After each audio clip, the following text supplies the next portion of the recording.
Donc ça, dans le passage du jour, Jésus va raconter une parabole. Il y a deux ouvriers qui travaillent.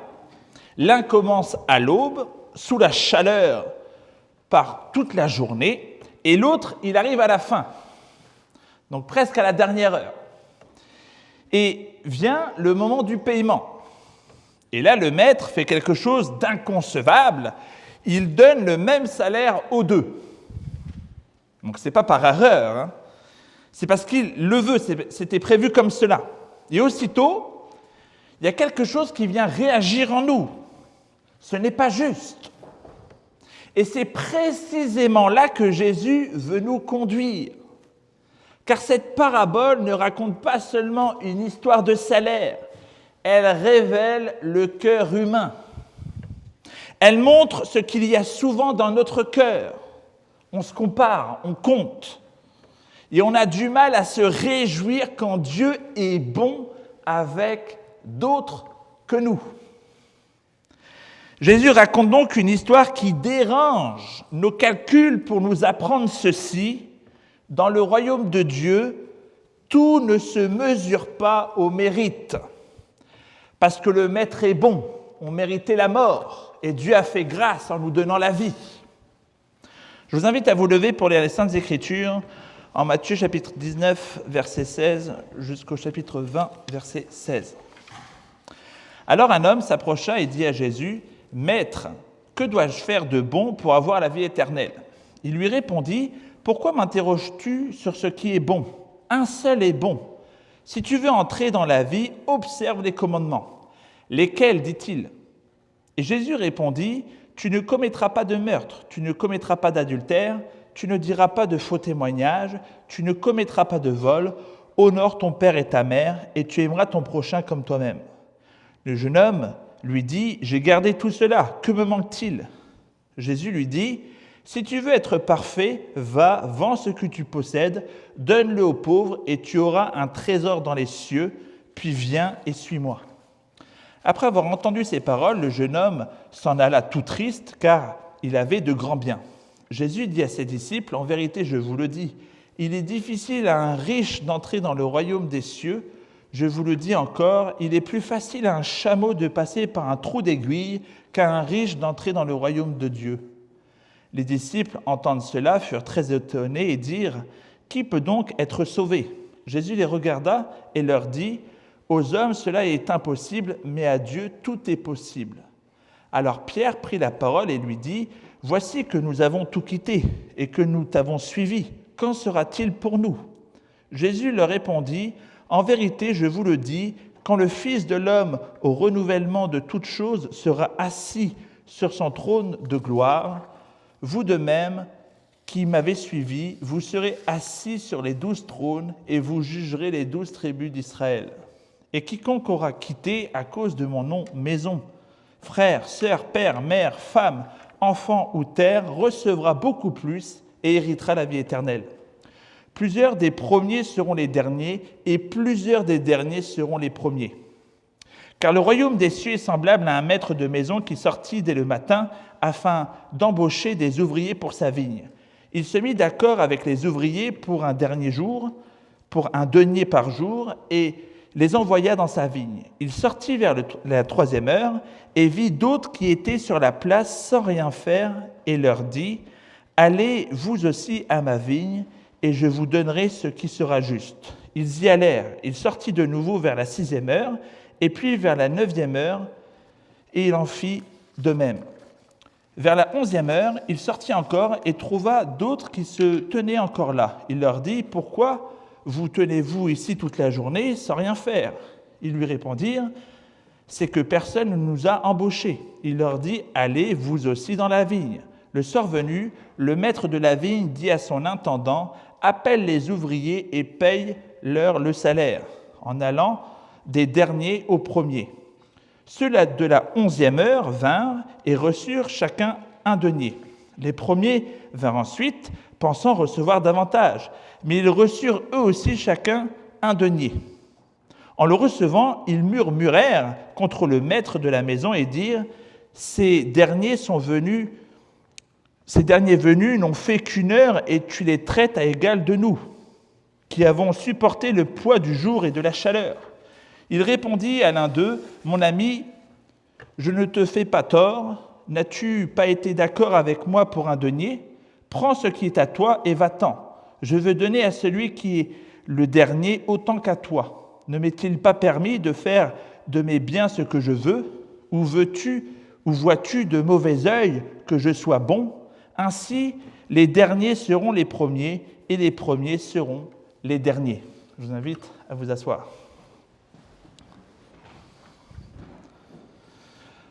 Donc le piège, quand on lit cette parabole, c'est de la prendre toute seule. Comme si Jésus lançait cette parabole, cette histoire un peu au hasard. Mais ce n'est pas le cas. Matthieu rattache cette parabole à la rencontre de Jésus avec ce jeune homme riche. Et donc, une fois qu'on fait le lien, il y a quelque chose qui s'éclaire. Tout commence avec un jeune homme riche qui vient à Jésus et demande « Que dois-je faire de bon pour avoir la vie éternelle ?»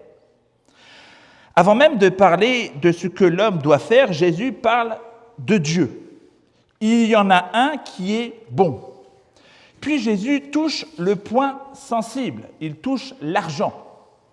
Il demande au jeune homme de vendre, de donner et de le suivre. Mais le jeune homme s'en va tout triste, parce que ses richesses tiennent son cœur. Jésus se tourne alors vers ses disciples et leur dit que la richesse rend l'entrée dans le royaume difficile, impossible à l'homme, mais possible par Dieu. C'est alors que Pierre prend la parole et dit « Mais nous, on a tout quitté pour te suivre. Alors qu'est-ce qui va nous arriver à nous ?» Et Jésus répond « Oui, il y a un héritage, une récompense, une vie éternelle pour ceux qui le suivent. » Mais il ajoute aussitôt cette parole qui renverse nos calculs. Beaucoup de premiers seront derniers et des derniers seront premiers. Et c'est précisément là que vient la parabole des ouvriers. Des ouvriers sont appelés à des heures différentes, mais à la fin, le maître donne à chacun le même salaire.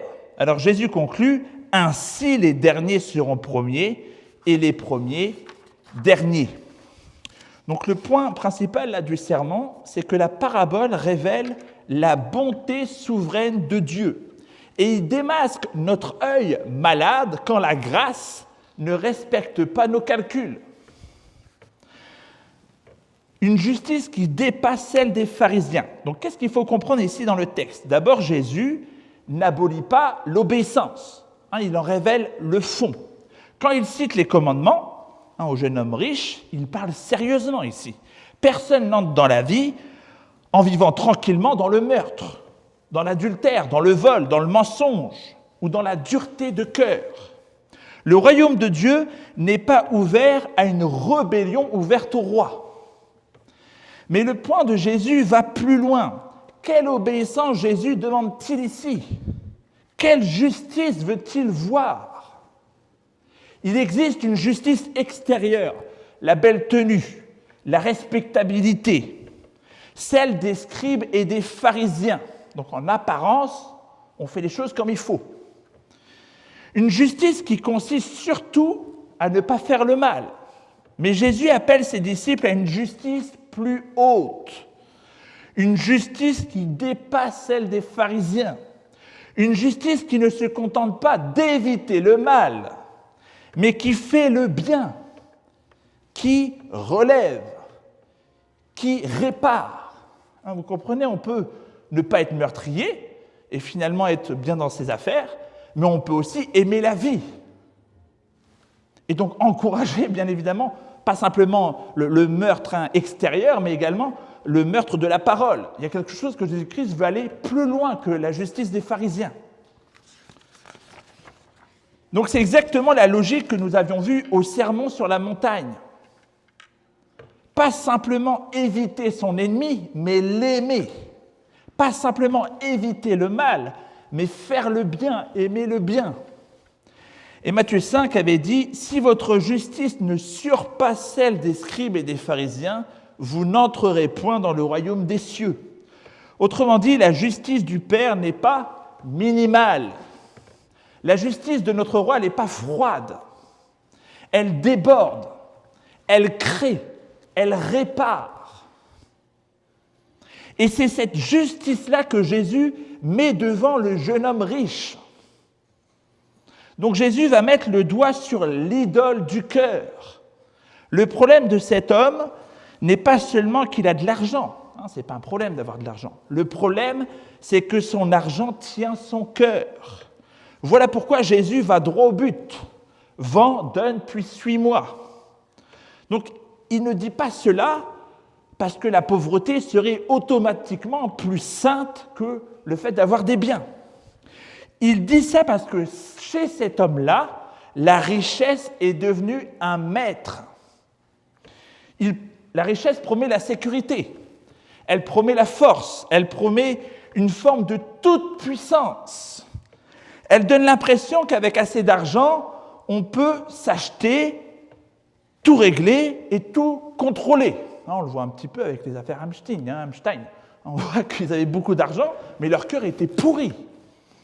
Ils pouvaient acheter le silence, ils pouvaient acheter toutes sortes d'affaires, mais ils ne pouvaient pas acheter leur salut. Donc, cette source de pouvoir qui est l'argent peut nous mentir. Et ce problème n'est pas réservé aux millionnaires. On peut avoir peu d'argent et lui appartenir quand même. Chaque fois que notre paix dépend davantage de notre compte que de la providence de Dieu, l'argent commence à régner dans notre cœur. Chaque fois que donner nous paraît insupportable, que partager nous semble dangereux, que perdre un peu nous paraît être la fin du monde, l'argent parle comme un seigneur. Donc le troisième point, c'est que Jésus démasque la manière de compter la grâce. Jésus va donc raconter cette parabole, et cette parabole touche un autre point, notre manière de compter ce que Dieu donne, la manière de mesurer ce que chacun mérite. Toi, tu mérites tant, toi, tu mérites tant, et moi, j'ai fait ça, du coup, moi, je mérite tant. C'est un peu ça. Et donc, les derniers, dans la parabole, sont payés en premier. Et les premiers, ils regardent ça, et ils comparent, ils calculent. Ils disent, mais attends, nous, on a travaillé toute la journée, toi, tu arrives à la fin et tu as autant que nous. Parce que quand ça arrive à leur tour, ils reçoivent exactement ce qui était convenu. Et il faut le dire clairement, le maître, ici, n'est pas injuste. Il ne vole personne, il ne trompe personne. Il tient sa parole. Et ce qui scandalise les premiers, ce n'est pas l'injustice. Ça paraît être l'injustice. Mais ce qui les scandalise, c'est la générosité du roi qui donne. C'est la générosité du roi. Il y a cette comparaison également que les premiers chrétiens faisaient. Il y a comme la vigne, c'est comme Israël. Et en réalité, ceux qui sont là depuis le départ, c'est les Juifs. Et les chrétiens, ils arrivent à la fin un peu, et puis ils ont le même salaire. C'est-à-dire qu'ils ont la grâce que les Juifs avaient travaillé depuis des millénaires. Donc il y a cette comparaison, c'est Irénée qui fait cette comparaison. Donc pour dire, mais attends, nous les Juifs, on a tenu l'Ancien Testament pendant des millénaires, eux ils débarquent, tu as des prostituées, toutes sortes de gens, et là, paf, ils ont la même grâce que nous. Et ça crée des murmures. Donc il y avait des Juifs qui n'étaient pas contents de voir les chrétiens, des prostituées, toutes sortes de gens débarquer et avoir la même grâce qu'eux. Et dans Luc 15, il y a le fils prodigue. Dans le fils prodigue, il y a cette même image. Il y a comme quelqu'un qui reste auprès du monsieur qui tient la maison. Il y a comme deux fils, il y en a un qui reste, il y en a un qui s'en va. Il fait toutes sortes d'affaires et il revient. Et là, à ce moment-là, il y a comme le fils aîné qui a du murmure parce qu'il voit la grâce sur le fils qui revient. Donc c'est pareil. Des fois, on peut avoir du murmure parce que nous, on tient entre guillemets la barre, on est dans l'église depuis tant de temps, et là, il y a quelqu'un qui va débarquer et qui va avoir une grâce incroyable de Dieu. Et là, dans notre cœur, est-ce que nous avons un œil mauvais ou est-ce que nous avons un œil bon sur la grâce de Dieu? Parce que c'est là que Jésus va mettre le doigt sur le cœur du problème. Le maître dit, « Ton œil est-il mauvais parce que moi je suis bon ?»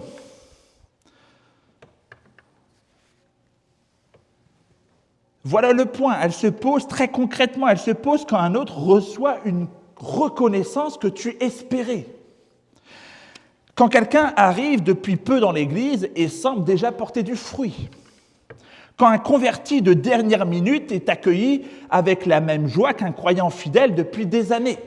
Si une personne a rejeté Dieu toute sa vie et là il est en train de mourir et il accepte Jésus-Christ, Christ se révèle à lui, il a le don de la grâce. Vous voyez, on ne doit pas avoir un œil mauvais et se dire, moi toute ma vie j'ai suivi Christ et lui comme ça, paf, à la fin de sa vie il se tourne et puis c'est réglé. Mais on doit se réjouir de cela. Donc, quand Dieu ouvre une porte à un autre et pas encore à toi, il y a également des fois ce mauvais œil qui vient sur nous. Donc, c'est là que le mauvais œil se révèle. Donc, ce n'est pas toujours dans des paroles dures.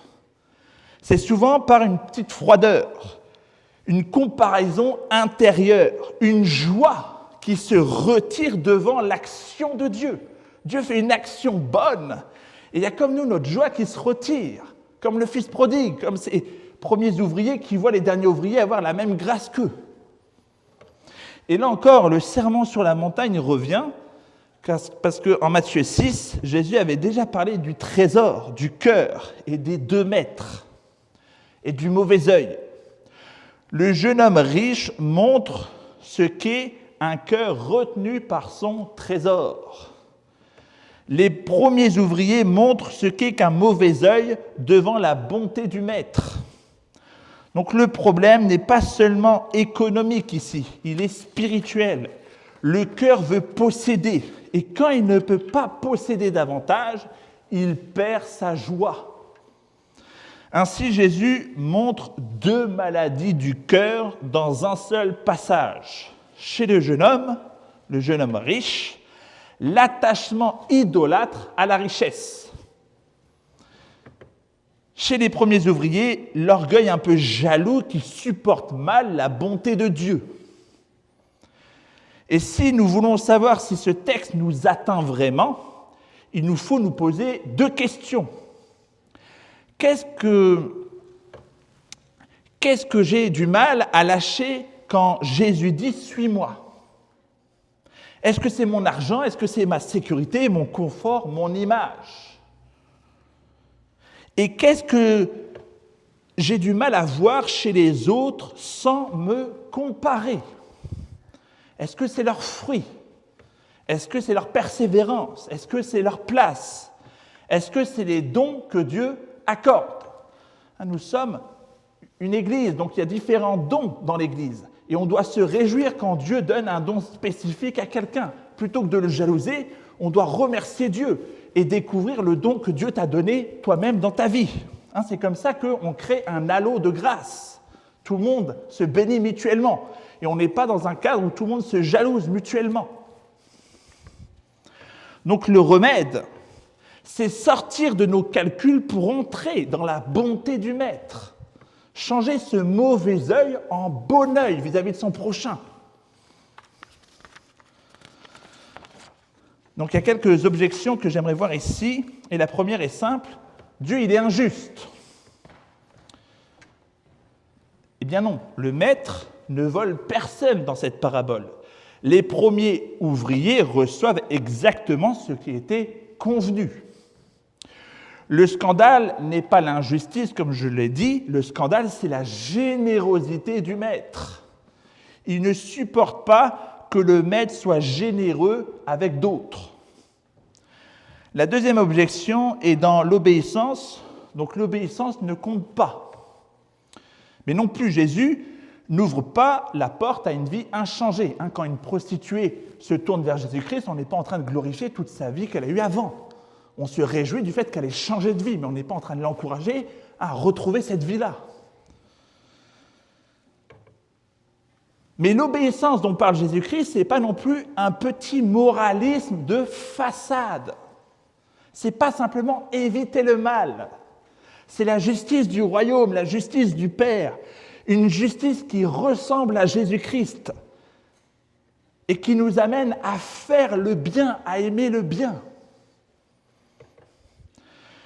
La troisième objection serait donc qu'il faut que tout le monde vende tous ses biens. Donc ça, c'est une dérive. On n'en est pas encore là. Attention, hein, si un jour je commence à vous dire tout le monde vend tous ses biens, on se fait une communauté, ça sent le gourou secte alerte rouge. Hein. Donc, ce n'est pas ce qu'il nous demande, Jésus-Christ, ici. Hein. Il ne nous demande pas de devenir des Amish. Non, Jésus condamne ici quelque chose de très spécifique. Il vise une idole dans le jeune homme riche. Abraham, il était riche. Zachée, il était riche. Nicodème, il était riche. Mais on voit qu'Abraham, Zachée et Nicodème n'avaient pas ce trésor, cette richesse, comme une sorte d'idole. Ils étaient capables. Nicodème, il a payé le sépulcre de Jésus-Christ. Zachée, une fois qu'il s'est converti, il a distribué une partie de ses richesses. Mais il n'est pas devenu pauvre, Zachée. Il n'a pas tout vendu. Il a gardé une partie de sa richesse, mais il a béni plein d'autres gens. Abraham, il était riche. Il a béni toute sa famille et tous ceux qui étaient avec lui. Mais notre argent ne doit pas être notre maître. C'est ça le problème. Il doit devenir un instrument de justice, de miséricorde et de générosité. Donc il y a une différence entre ai-je un compte bancaire et est-ce que mon compte bancaire m'a ? En fait, est-ce que c'est le compte bancaire que j'utilise ou est-ce que c'est le compte bancaire qui en fait m'utilise ?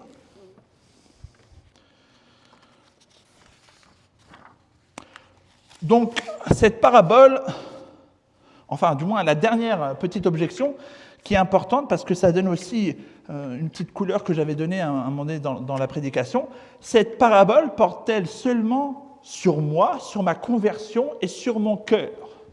Alors oui, elle touche bien le cœur individuel, mais elle a aussi une portée plus large. Comme je vous disais, Irénée c'est un père de l'Église qui était sous Polycarpe et donc il connaissait Jean. Donc c'était les premiers chrétiens. Et donc lui, il avait tout de suite vu cette image, comme je vous expliquais, que la vigne, c'était le peuple de Dieu et que Israël et les nations, il y a comme les Juifs qui étaient les premiers. En réalité, avec Abraham, les nations sont déjà décrites dans la prophétie. Il y a comme les Juifs qui sont entre les deux, qui est comme un premier fils, et les nations reviennent.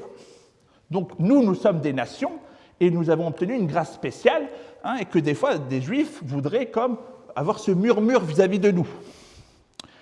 Donc c'était pour ça que j'avais fait le lien avec le fils prodigue. Voilà. Donc en conclusion, Jésus ne nous laisse pas simplement avec une parabole étonnante. Il nous laisse avec une question qui entre dans le cœur comme une lame. Ton œil est-il mauvais parce que Dieu est bon ? Est-ce que mon cœur sait encore se réjouir de sa bonté ? Quand Dieu bénit un autre, qu'est-ce qui se passe en toi ? Quand quelqu'un arrive plus tard et reçoit beaucoup, quand un autre reçoit une grâce que tu pensais avoir davantage méritée, te réjouis-tu ou bien commences-tu à compter ? C'est là que la parabole nous atteint. Parce qu'au fond, nous ressemblons, nous aussi, parfois à ces premiers ouvriers. Nous travaillons, nous supportons, nous tenons, puis, sans nous en rendre compte, nous faisons nos comptes devant Dieu. Mais Jésus nous ramène au commencement du passage. Un jeune homme voulait une bonne chose pour avoir la vie. Et Jésus lui répond, « Il y en a un qui est bon. » Autrement dit, le salut ne commence pas avec ton mérite. Il commence avec la bonté de Dieu. La vie éternelle descend de la main du Maître, du Roi des rois. Donc l'appel de ce texte, c'est cesse de vivre devant lui comme un comptable qui est blessé. Regarde la bonté de Jésus-Christ et réjouis-toi qu'il soit bon. Dans le royaume de Dieu, tout ne se mesure pas au mérite, parce que le Maître est bon. Je vous invite à la prière. Éternel, merci de nous rappeler ce texte. Merci de nous rappeler lorsque tu donnes une bénédiction sur quelqu'un, lorsque tu donnes un don à quelqu'un, de ne pas avoir un mauvais œil, de ne pas être jaloux, mais au contraire de voir ta bonté. Aide-nous, Éternel, à pas simplement éviter le mal, mais à aimer le bien. rejette cette jalousie qui peut exister dans nos cœurs. Viens délivrer ton peuple de cette jalousie afin que nous puissions être dans la bonté de notre Père, dans le nom de Jésus-Christ. Amen.